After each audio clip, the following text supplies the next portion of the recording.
네, 오늘은 동행을 넘어 일상으로, 일상을 넘어 미래로, 동행을 넘어 일상으로, 일상을 넘어 미래로 라는 제목으로 함께 말씀 나누도록 하겠습니다.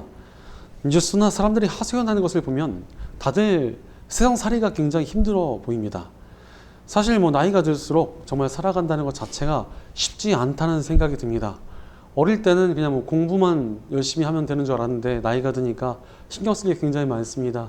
돈도 신경 써야 되고 인간관계도 신경 써야 되고 세금도 내야 되고 공과금도 내야 되고 또 그 이외에 이어지는 여러 사람들을 챙겨야 되는 것들이 참 많습니다. 사회적 지위나 또래 집단에서 내가 어느 정도가 되는지에 대한 비교 같은 것도 있고 정말 신경 쓸 것들이 굉장히 많습니다.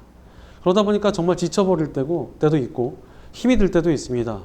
뚜벅뚜벅 삶의 길을 열심히 걸어왔지만 정말 이게 맞나 싶은 불안감이 들 때도 있습니다. 좀 다른 선택을 했어야 되나? 이런 후회가 생길 때도 찾아올 때가 분명히 있습니다. 원하는 일이 이루어지지 않고 노력했지만 한계를 만나며 나름 열심히 살아왔지만 열등감을 벗어버리기가 어려울 때도 있습니다. 세상을 살아간다는 것이 결코 쉽지 않다는 것입니다.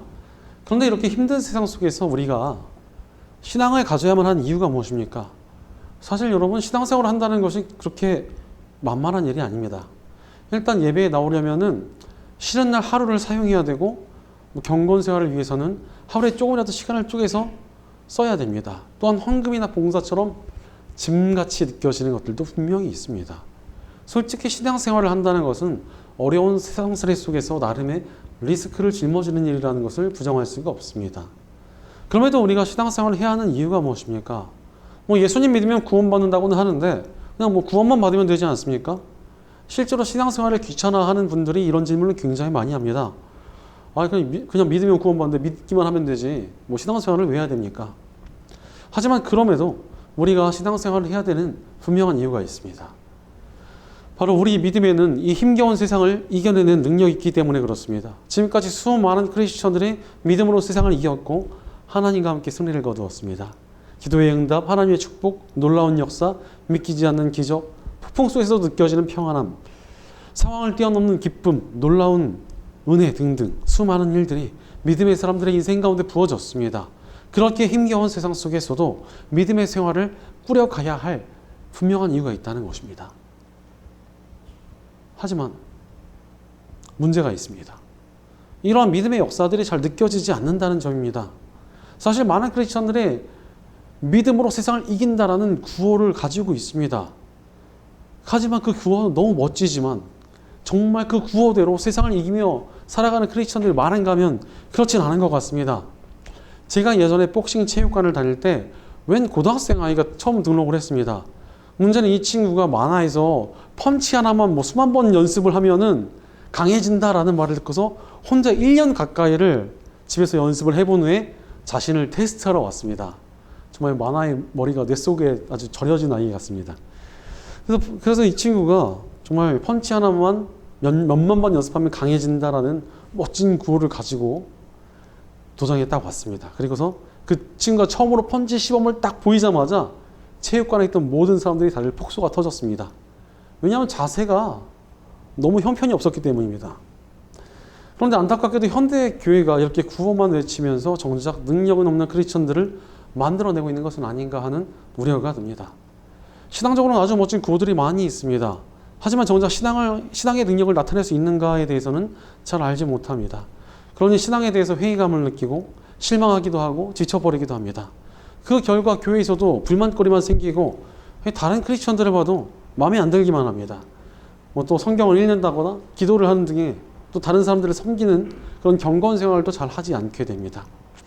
그러다 보니까 또 당연하게도 신앙의 능력을 더더욱 누리지 못하게 되는 것입니다. 그러면서 신앙에 대한 실망과 회의감 속에서 더욱더 무력한 신앙으로 주저앉게 됩니다. 이렇게 신앙의 능력을 제대로 누리지 못하는 악순환에 빠지는 이유가 무엇입니까? 그것은 믿음으로 세상을 이길 수 있다는 사실을 제대로 믿지 못해서 그렇습니다. 그러나 우리가 제대로 믿으면 신앙의 능력을 경험할 수 있고 누릴 수 있습니다. 올해 우리가 앵커스 어웨이 하나님의 뜻을 향해 나아가자라는 주제를 가지고 여러 인물들을 살펴보고 있습니다.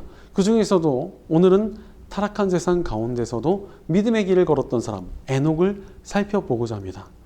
에녹은 신앙의 능력을 제대로 경험하며 세상에 승리한 사람이었습니다. 에녹이 살던 때는 아담과 하와의 타락 이후로 점점 더 악해져 가던 세상이었습니다. 이 인간의 타락 이후로 인간은 타락을 그친 것이 아니라 멈춘 것이 아니라 점점 더 깊고 진한 타락으로 나아가고 있었습니다.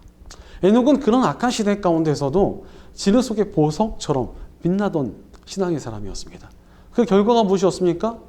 오늘 본문 24절을 보니 에녹은 하나님과 함께 동행하다가 사라졌다. 하나님이 그를 데려가신 것이다 라고 말씀하십니다. 에녹은 하나님과 함께 살아가다가 죽음을 경험하지 않고 승천했습니다. 사실 성경에서 승천을 경험한 사람이 많지 않습니다. 엘리야, 예수님, 에녹밖에 없습니다. 그만큼이나 하나님께서 에녹의 믿음을 기뻐하셨다라는 것입니다. 바로 악한 세상 가운데서도 하나님과 함께 살아가니까 하나님께서 그를 기뻐하셨습니다. 그래서 세상도 이기게 하시고 죽음을 뛰어넘게 하시며 승천이라는 영광을 주셨습니다. 우리 역시도 이 세상 가운데 믿음을 지키고 살아가면 이러한 능력이 나타나게 되어 있습니다. 세상을 이기게 하시고 죽음의 향기가 나는 악한 가치가 우리를 이길 수 없게 만들어 주십니다. 게다가 하나님께서는 에녹에게 다른 능력도 주셨습니다. 오늘 본문 21절을 보니까 에녹은 65살에 무두셀라를 낳았다라고 말씀하십니다. 여기서 에녹이 65세의 아이를 낳았다는 것을 보고 좀 의아해 하실 수도 있는데, 사실 구약 성경에서 노아의 홍수 이전의 사람들은 굉장히 긴 수명을 누렸던 것으로 보입니다. 지금도 햇빛 때문에 사람들의 노화가 촉진된다고 하지 않습니까? 아마 홍수 이전에는 세상을 덮을 만큼의 물이 하늘에 있었으니 햇빛에 대한 좀 보호가 되지 않았나 이렇게 추측을 합니다. 여기서 더 중요한 부분은 에녹이 자신의 아들의 이름을 무두셀라라고 지었다는 점입니다. 무두셀라라는 이름의 뜻은 창 던지는 사람이라는 뜻입니다. 고대 사회에서 이 창 던지는 사람, 무두셀라의 존재의 의미는 마지막까지 마을을 지키는 사람이었습니다. 적들이 쳐들어오면은 마지막까지 그들을 막아서서 창을 던지며 싸우는 사람을 무두셀라라고 불렀습니다. 그래서 무두셀라가 죽으면 마을은 멸망했습니다. 그런데 놀랍게도 무두셀라의 수명을 쫙 계산해 보잖아요. 그러면 무두셀라는 노아의 홍수가 시작되는 그 해에 죽습니다. 게다가 방주를 지었던 노아의 할아버지가 무두셀라였고 증조 할아버지가 에녹입니다. 즉 하나님께서는 세상이 곧 멸망할 것이고 이에 대비해야 된다라는 지혜를 알려주신 것입니다. 실제로 믿음 안에서 살아가다 보면은 하나님께서 주시는 지혜가 나타납니다. 이것은 세상 사람들이 공부를 많이 하고 학위를 딴다고 한들 얻을 수 있는 지혜가 아닙니다. 하나님께서 주시는 지혜는 세상의 지식과 학문을 아득하게 뛰어넘는 지혜입니다. 그러니 어찌해야겠습니까? 믿음의 능력을 진정으로 믿으며 살아가야 합니다. 그리고 그 능력을 믿은 만큼 믿음으로 살아야 합니다. 사실 에녹에게 이런 놀라운 믿음의 역사들이 나타난 이유가 무엇이겠습니까? 그런데 하나님을 믿었고 그 믿음대로 살아갔습니다. 타락한 세상 속에서도 구별된 삶을 살았고 하나님과 동행했습니다. 다른 사람들과 다른 진정한 믿음의 삶을 살았던 것입니다. 사실 믿음의 능력을 바라면서 세상 사람들과 똑같이 살아가면 무슨 능력이 있겠습니까? 뭔가 세상과는 좀 다른 모습이 있어야 되지 않겠습니까? 성공하고 싶다고 아무리 외쳐도 성공할 만한 삶을 살지 않고 나태하게 살면은 어떻게 성공할 수가 있겠습니까? 공부를 잘하고 싶다고 아무리 계획을 세워도 정작 계획만 세우고 공부를 하지 않으면 공부를 잘할 수가 없습니다. 운동에서 몸을 키우겠다고 각오를 해도 운동을 하지 않으면 멋진 몸은 만들어지지 않습니다. 신앙도 마찬가지입니다. 신앙의 능력을 맛보고 싶으면 믿음으로 살아야 합니다. 신앙의 기적을 맛보고 싶으면 신앙의 기적을 이뤄갈 수 있는 삶을 살아야 합니다. 하나님의 놀라운 역사를 보고 싶으면 그 역사에 합당한 헌신과 도전과 거룩과 성결이 필요하다는 것입니다. 사실 세상과 전혀 구별되지 않은 모습으로 살면 어떻게 믿음의 역사가 나타날 수 있겠습니까? 정말 믿는다면 믿은 만큼 믿음으로 살아가야 됩니다. 우리가 믿음의 능력을 제대로 믿고 그 능력을 믿은 만큼 믿음으로 살아가는 것이 얼마나 중요한지 모릅니다. 그럼에도 불구하고 많은 크리스천들이 신앙의 능력을 제대로 경험하지 못하고 살아갑니다. 왜 그렇습니까? 믿음으로 살아간다는 방향이 좀 이상하기 때문에 그렇습니다. 사실 이 시대의 교회와 크리스천들은 너무나도 교회 안에서의 신앙을 추구합니다. 예전에 저를 가르쳤던 교수님이 한국 교회는 0.1%의 대형 교회와 대형 교회가 되고 싶어하는 99.8%의 교회가 있다라고 말씀하셨습니다. 이 0.1%의 좀 특이한 이상한 교회들을 제외하고는 대형 교회이거나 대형 교회가 되고 싶어 한다는 것입니다. 실제로 인원도 거의 없는 개척교회들이 예배는 대형 교회만큼이나 많습니다. 주일날 한 3부 예배까지 하는 개척교회도 많습니다. 근데 인원이 1, 2, 3부가 다 똑같습니다. 또한 숫자가 뭐 10명도 안 되지만 찬양단도 성가대도 다 있어야 됩니다. 그 연령대의 사람들도 없지만 유치부, 초등부, 중고등부, 소년부까지 다 있어야 되는 것입니다. 이런 문화 속에 있다 보니까 어떻게 됩니까? 교회에서 많은 일을 해야지만 좋은 크리스천으로 여겨집니다. 아무리 좋은 믿음과 성품을 가지고 있어도 교회에서 봉사를 맡고 있지 않는다면 그는 믿음 좋은 크리스천이라고 여겨질 수가 없습니다. 그러다 보니까 하나님을 믿으면서 믿음 안에서 얻은 모든 힘과 에너지를 교회에 쏟아붓습니다. 그러니 뭐 정작 세상에 나가서는 지쳐서 제대로 살 수가 없습니다. 주일에 예배 드리고 봉사하고 나면 이미 기운이 다 빠져가지고 세상에서 믿음의 능력으로 힘있게 살아갈 체력도 정신력도 다 고갈되어 버렸기 때문입니다. 게다가 또 교회에서만 에너지를 쏟다 보니까 주일에만 크리스천답게 살아갑니다. 세상에 나가서 뭐 평일에는 그냥 세상 사람들과 전혀 구별이 되질 않습니다. 이미 지쳐가지고 제대로 살아갈 힘과 능력이 없기 때문에 그렇습니다. 그러면서도 주일에는 여러 봉사들 속에서 능력 있게 살아가니까 자신이 굉장히 좋은 믿음의 사람이라는 확신에 빠져 있습니다. 아까 펀치를 몇만 번 혼자 집에서 연습을 하고 체육관에 왔던 학생의 이야기를 말씀드렸습니다. 그 학생이 뭐 처음이어서 허세를 얼마나 부렸는지 모릅니다. 자기는 펀치에서 바람 소리가 나고 자기가 거울 보고 주먹을 휘두르면 자기 눈에도 자기 펀치가 보이지 않는다. 이렇게 자랑했습니다. 자기 혼자 강해졌다는 착각을 하고 있었던 것입니다. 그래서 저희 체육관 코치가 샌드백 한번 쳐봐 이렇게 말을 해서 샌드백을 한번 쳐봤습니다. 이 학생이 치자마자 한 대 치고 바로 아파서 주저앉았습니다. 한 번도 쳐본 적이 없으니까 단련이 하나도 안 돼 있어서 아파서 견디지 못했던 것입니다. 또 그 와중에 자기가 스파링은 정말 꼭 한번 해보고 싶다라고 해서 링에 올렸는데 이 복싱을 시작한 지 3개월밖에 안 된 초보한테 그야말로 처참하게 두들겨 맞았습니다. 정말 요리한다라는 것이 이런 거구나 이것을 직접 보게 되었습니다. 해본 적이 없으니까 이 링에서 눈을 꽉 감고서 그냥 주먹을 막 휘둘리고 있었던 것입니다. 그걸 뭐 누가 가만 놔두겠습니까? 요리해야죠. 사실 방금 안구석에만 뭘 해봐야 잘 되는 경우가 많지 않습니다. 부딪혀봐야 됩니다.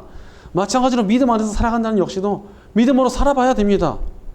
교회라는 울타리 속에서 내 믿음이 강하다라고 외치는 게 아니라 세상 속에서 믿음으로 행했다, 살아봤다라고 하는 것이 필요하다는 것입니다. 바로 우리는 세상 가운데 나의 삶을 믿음으로 살아가야 합니다. 실제로 에녹을 보면 뭐 그가 교회를 다녔겠습니까? 뭐 성전을 세웠겠습니까? 그런 것 없이 그저 하나님과 함께 살아가는 믿음의 삶을 살았습니다. 바로 믿음으로 살아보지 않는 것이 가장 큰 문제입니다. 사실 살아보지 않고 말만 하는 거 굉장히 쉽습니다. 하지만 믿음으로 하루하루 살아간다는 것은 만만치가 않습니다. 그러나 너무나 많은 분들이 믿음의 삶을 사는 것을 교회 안에서의 봉사라고 생각을 하는 것 같습니다. 사실 저 같은 목회자들이 성도들의 삶에 별로 관심이 없어서 생긴 문제가 아닌가 이렇게 생각이 듭니다. 저 같은 목회자들이 신학교와 교회라는 울타리 안에서만 있다 보니까 울타리 밖에 있는 성도들의 삶을 되게 가볍게 여깁니다.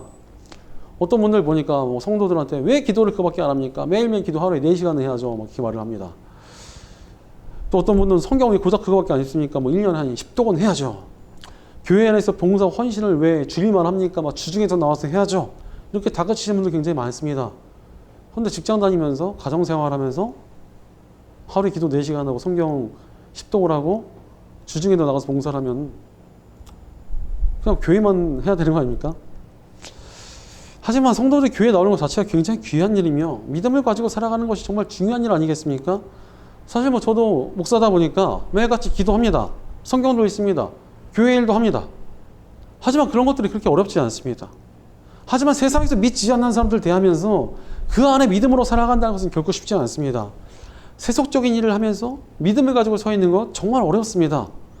그러나 그 삶 속에서 믿음을 지키며 서 있을 때 능력이 나타나고 결실이 맺히는 것입니다. 그러면 우리는 우리 삶 속에서 믿음으로 살아가야 합니다. 그렇다면 우리가 어찌 우리 삶 속에서 믿음으로 살아갈 수 있겠습니까? 복음 안에서 가능합니다. 십자가의 복음은 우리를 새로운 존재로 바꿔가십니다. 예수 그리스도의 십자가를 붙든 우리는 죄인에서 의인으로 사망의 백성에서 하나님의 백성으로 하나님의 자녀로 변화되었습니다. 그야말로 새로운 피조물이 된 것입니다. 게다가 예수님께서는 세상이 끝나는 그날까지 우리와 함께 동행해 주시겠다라고 약속해 주셨습니다. 그뿐이 아닙니다. 하나님의 영이신 성령님께서는 아예 우리 안에 함께 하시겠다고 말씀하셨습니다. 이 모든 것은 하나와 연결됩니다. 복음은 바로 우리를 새로운 삶으로 살아가게 하신 능력입니다. 그것도 믿음 안에서 하나님 안에서 새로운 존재로 살아가게 하셨습니다. 그런데 이러한 새로운 믿음의 삶을 살아간다는 것이 무엇입니까? 바로 나의 삶을, 나의 인생을 믿음 안에서 살아내는 것입니다. 교회 생활에 매몰되어서 구호만 외치는 것이 아니라 세상 가운데 하나님의 뜻을 이뤄가며 믿음을 지켜 살아가는 것이 우리 삶이 되어야 합니다. 하나님의 능력은 믿음으로 이 삶을 살아갈 때 나타나게 되어 있습니다. 실제로 우리 예수님께서 사람들을 구하시고 치유하셨을 때 뭐라고 하셨습니까? 자, 이제 네가 치유하고 고침받고 구원 받았으니까 어서 빨리 성전이나 회당에 가서 틀어박혀 있으라, 이렇게 말씀하셨습니까? 그렇지 않습니다. 가서 온전한 삶을 살고 복음을 전하는 삶을 살라고 하셨습니다. 바로 살아야 믿음도 능력을 발휘합니다. 그러니 우리는 우리의 삶을 믿음으로 살아가야 합니다. 그때 우리 삶 속에 하나님의 능력이 나타나고 놀라운 역사들이 쏟아질 것입니다. 그런 놀라운 하나님의 손길 가운데 하나님을 믿는 삶을 살길 정말 잘했다는 감사의 기도가 우리 입술에 담겨질 것입니다. 그렇다면 우리가 구체적으로 어떻게 믿음의 삶을 살아가야겠습니까?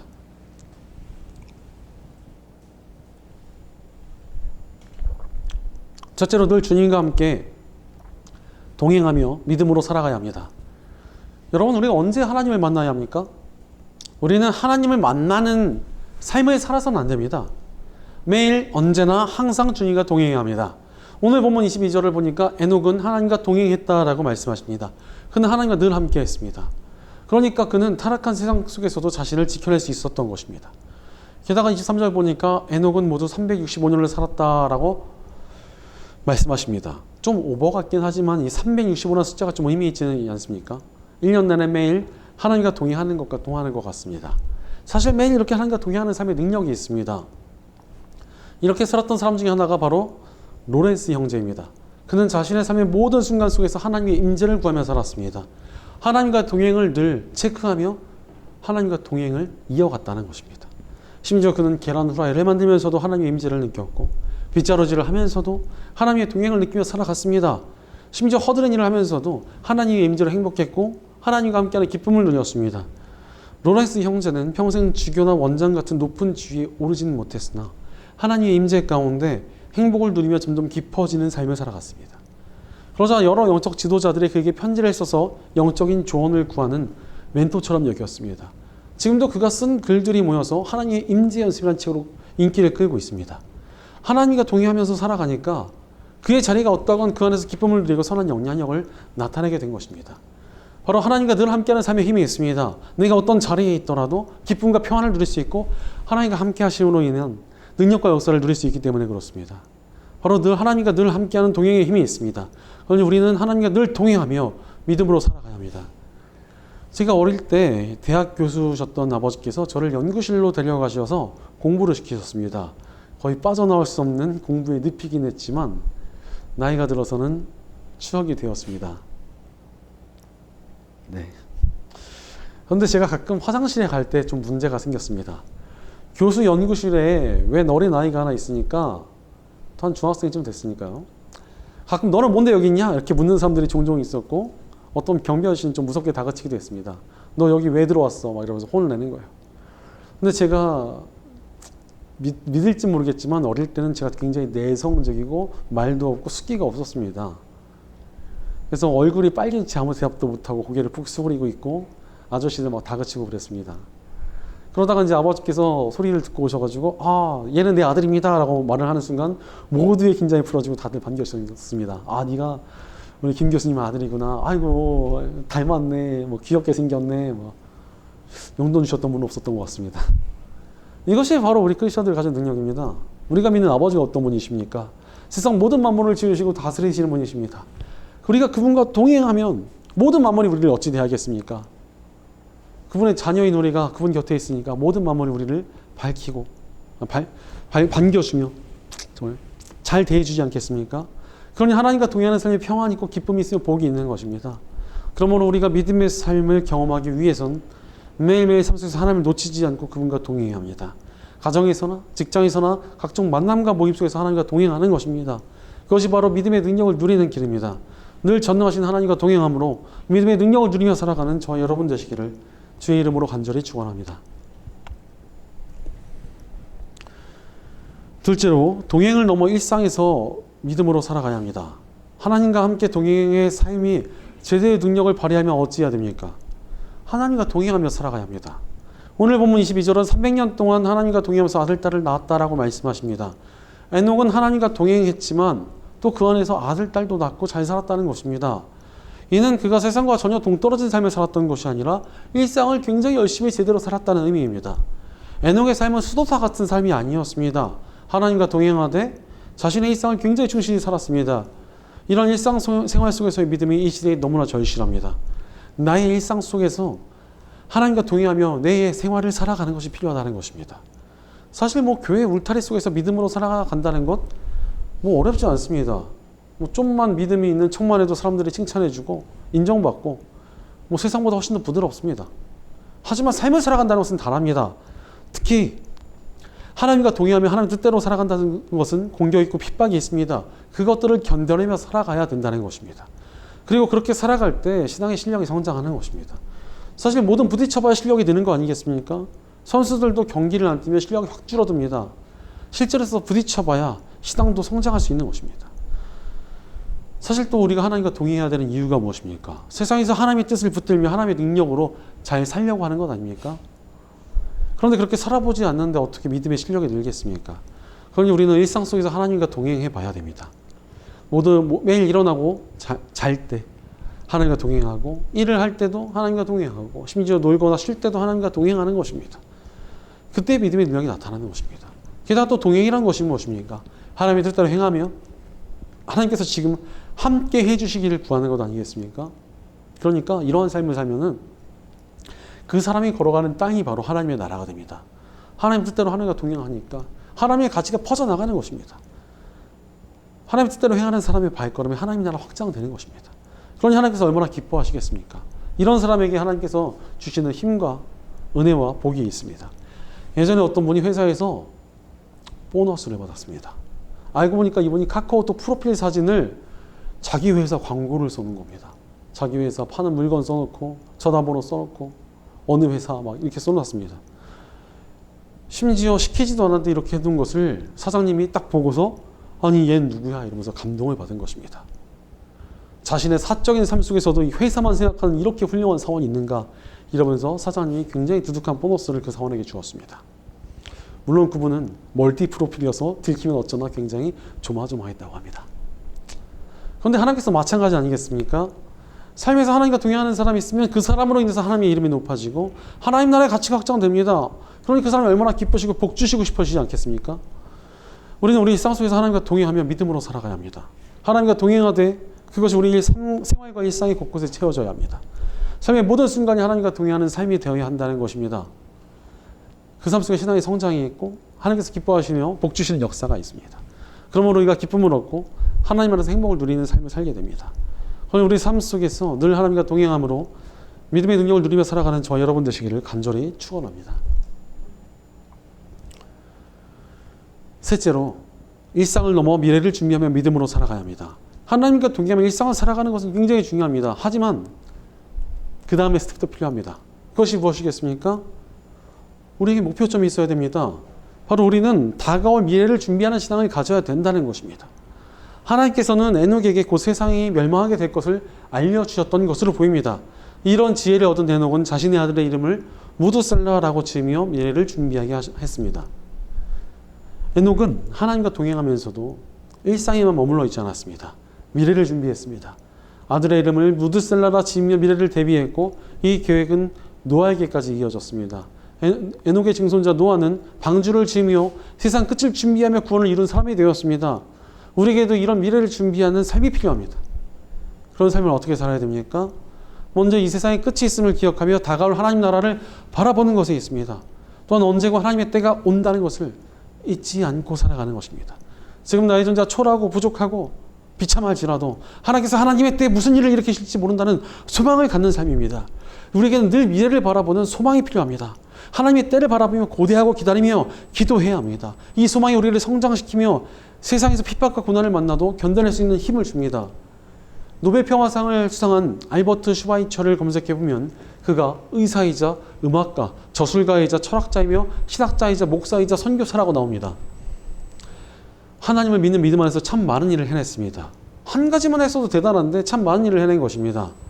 그런 슈바이처는 성공의 비결은 전생애를 통해서 소망을 잃지 않는 데 있다라고 말했습니다. 끝까지 소망을 잃지 않을 때 엄청난 일을 이뤄낼 수 있다는 것입니다. 그런데 신학자이자 선교사이자 목회자였던 슈바이처가 말한 소망이 어떤 소망이었겠습니까? 하나님 안에서의 소망입니다. 하나님께서 주시는 소망은 다가올 하나님 나라에 대한 소망이며 하나님께서 역사하실 하나님의 때에 대한 소망입니다. 즉 이 소망은 미래를 향하고 있습니다.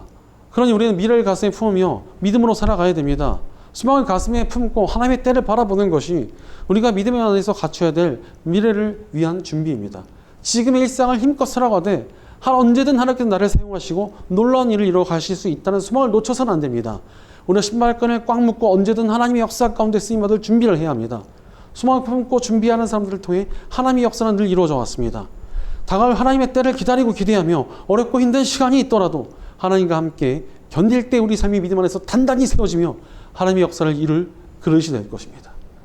그러니 우리는 우리 삶 속에서 늘 하나님과 동행함으로 하나님의 때를 바라보며 준비된 믿음의 사람으로서는 저와 여러분 되시기를 간절히 축원합니다. 사랑하는 여러분, 하나님과 함께 살아가고 계십니까? 우리가 살아야 할 삶은 하나님과 함께 살아가는 삶입니다. 하나님과 동행하는 삶에 하나님의 능력이 나타납니다. 그러니 하나님과 동행하며 믿음으로 살아야 합니다. 또는 하나님과 동행한다고 교회나 방구석 안에만 있는 것이 아니라 일상을 살아가야 합니다. 하나님과 함께 나의 생활을 살아가며 부딪히는 것입니다. 무엇보다도 그 안에서 우리는 미래를 바라보며 소망을 품어야 합니다. 바로 우리는 하나님과 동행을 시작하되 동행을 넘어 일상으로, 일상을 넘어 미래의 소망으로 행해야 한다는 것입니다. 그런 삶은 하늘의 가치를 따라 살아가는 삶이기에 그 삶의 능력이 나타나게 되어 있습니다. 영국의 신학자 C.S. 루이스는 하늘을 향하라. 그러면 땅을 덤으로 얻게 될 것이다. 땅을 향하라. 그러면 어느 것도 얻지 못할 것이다. 라는 말을 남겼습니다. 하늘의 가치를 따라 사는 삶의 놀라운 역사가 함께할 것이라고 말하는 것입니다. 그러니 우리는 하늘의 가치를 바로 붙들고 믿음으로 살아야 합니다. 그 삶에 믿음의 능력의 풍성이 나타날 것입니다. 하나님과 함께 온전히 하늘의 가치를 붙들고 살아가는 삶에 반드시 능력이 있기 때문입니다. 그러니 믿음의 능력을 온전히 누리며 살아갈 사람은 누구입니까?